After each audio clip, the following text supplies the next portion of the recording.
Well, here's an example of how we can pass objects as arguments. I have a class car, and within this class I have a constructor.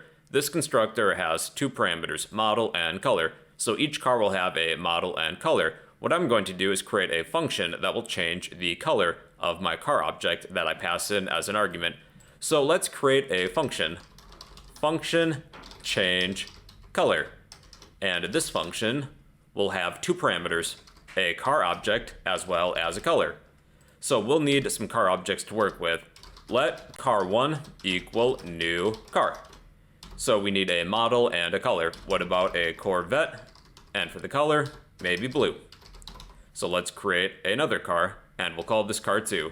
Car2 equals, I'll pick a Mustang that is red. So let's display the properties of each car object.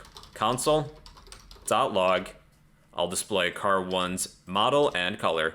car1.model and car1.color. And let's do the same thing with car2. Console.log, car2.model, and car2.color. So we have a blue Corvette and a red Mustang. So if I want to change the color of my car, I can pass my car object in as an argument. So let's pass in a car object to our changeColor function. We'll do that right about here. So I'm going to call changeColor, and I will pass in two arguments that match my parameters, a car and a color. I will pass in car1 and pick a new color. What about purple? That's an unusual color. And now to change the color of my car object, I will type the name of my parameter, car.color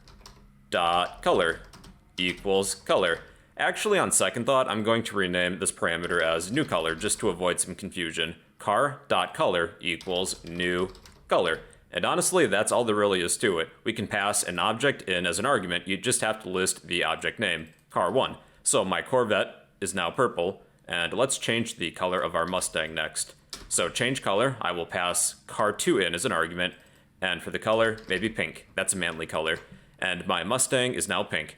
So basically, that's how to pass an object as an argument. You just have to list the object's name, and then you can pass it as an argument. Well, that's pretty much it. If you can, give this video a thumbs up, drop a random comment down below, and as always, subscribe if you'd like to become a fellow bro.